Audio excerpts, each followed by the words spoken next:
Hey guys, segment 4, we got drunk dials. These are our predictions, our bold predictions for the week, and our game predictions, who we think's gonna win, the big matchups of the week. So what we have lined up for the game predictions, we'll start with that. Is we have the Pats and the Bills playing in Buffalo. Yeah, we're also gonna review a beer, but I'm just gonna preview really quick. We got Cowboys and we got Philadelphia. We got Seahawks and we got Packers and we got Indy and New York Jets. Before we start any of that, though, before we get into that, like Chuck said, we're going to be trying this beer. It's the same beer we tried earlier in segment 1, but we kind of switched it around, so we're all going to get, a good idea. Same strokes, different folks. Same strokes, different folks, kind of thing. So I don't know if we all have the same strokes or not. We're not that close to each other. I have long, hard strokes. Anyways, so don't you worry. So Ned's gonna start. Right now, Ned is drinking the Metropolis, which I drank last time. I gave it an 8.2. So here we go. Hey guys, segment 4, we got drunk dials. These are our predictions, our bold predictions for the week, and our game predictions, who we think's gonna win, the big matchups of the week. So what we have lined up for the game predictions, we'll start with that. Is we have the Pats and the Bills playing in Buffalo.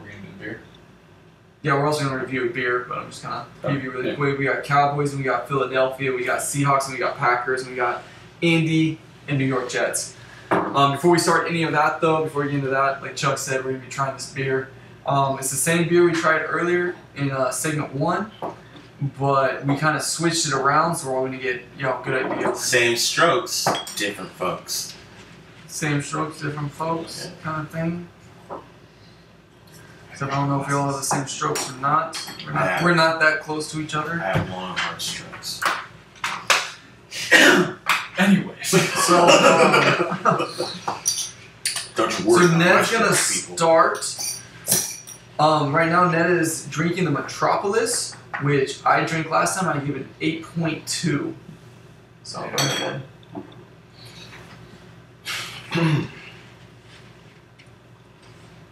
I really like Speakeasy as a brewery. I'm not real fond of that one though. I'm gonna give it a 5. Well, he's making me look stupid, so. I mean, we just have different tastes in beer though. We have a beer. He's a IPA fancy beer guy, and I'm a Coors Light kind of guy. So Class, no class. exactly. Or the opposite. Or maybe, yeah. I don't know. So now we have Chuck up. Last time, we have Kevin tasted the Prohibition. This time Chuck's doing the Prohibition. Kevin gave it a 6.2 as a mediocre beer. That was a gracious 6.2 after you convinced him to raise his rating. Yeah, it was a 6.2. But I'm gonna disagree. I actually like this beer. I think I'm gonna go like 7.5. 7.5. So Chuck raised the bar. That's pretty good. 7.5. You want to argue about it? No. Oh. I'll pull up some stats right now. It's subjective, sir. Alright, I'm going to be tasting Big Daddy. And our last time we had Chuck taste Big Daddy, he gave it an 8.3.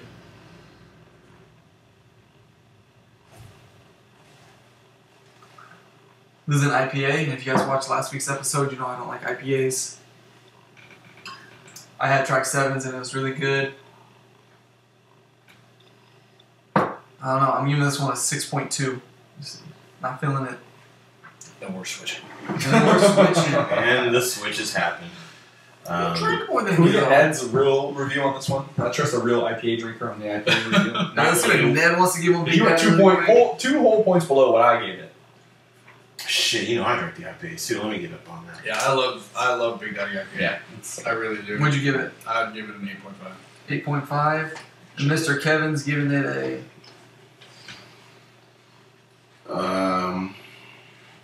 Oh, Ned. I agree. Yeah, Wow. that's what I thought. It's not bad. It's there's not a lot of IPAs I think I could continue just to drink and drink and drink, but I could with that. A lot of people don't. If you like the Big Daddy IPA, they have a double IPA called Double Daddy that is, I think, even better. Double the fun. Yeah.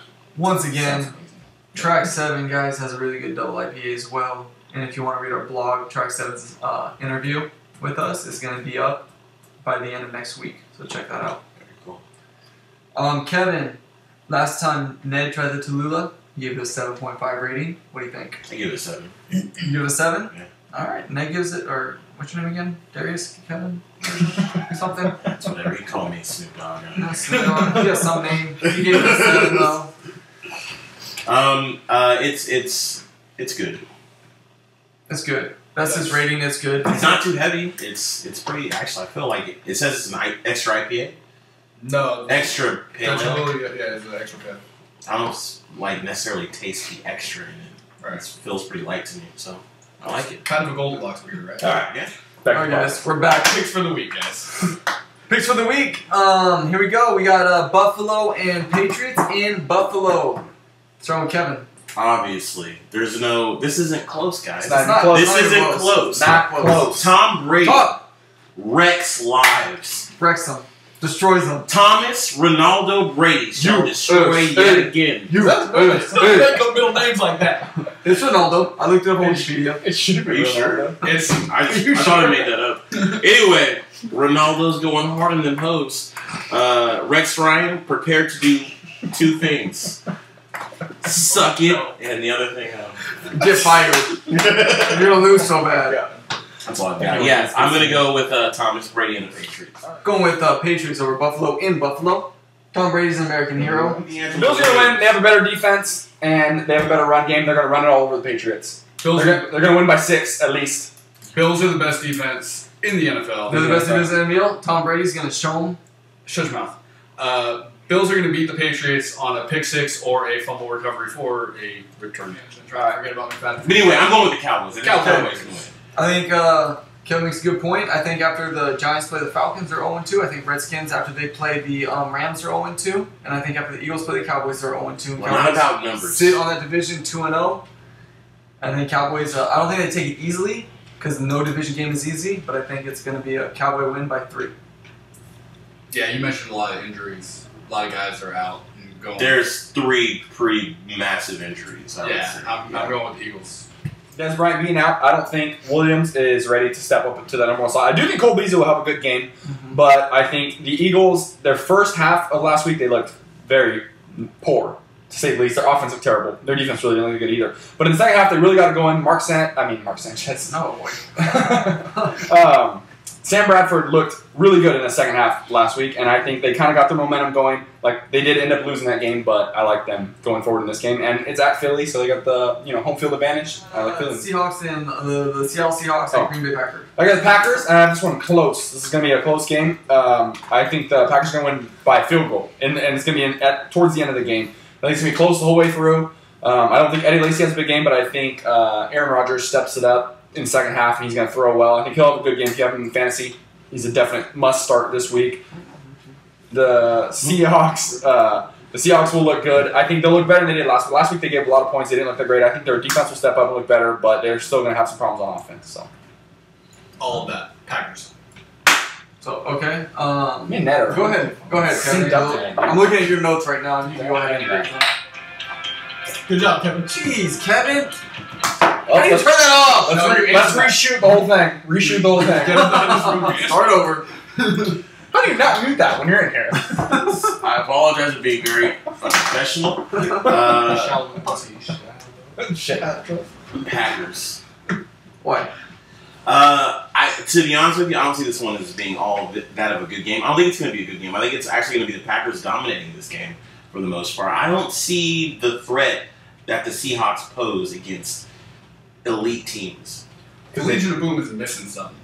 It's missing their star. Yeah. And I know Richard Sherman. Everyone knows He's Richard loud. Sherman. He talks a lot. Cam Newton is the Chancellor. Cam Chancellor is the leader. Thank you. Cam Chancellor is the leader of the squad. He's not playing football right He's the now. only one against all these guys. I got the Seahawks winning for multiple reasons. Those are Tim Tebow's guys. Yeah, we got Judge Colts. And that's the final one, Monday night. Sorry, Kevin. I think this is going to be a tough matchup for the Colts, but I do think they'll win. I do think that Andrew Luck didn't show what he was all about last week. He didn't agree with that. Seahawks, Indy can't fall. 0-2. I have the Jets as my sleeper fantasy pick, and I still have the Colts winning this game. I don't think it's by very much. Probably just a field goal. That's All right. So we're unanimous because I'm going to go with Colts.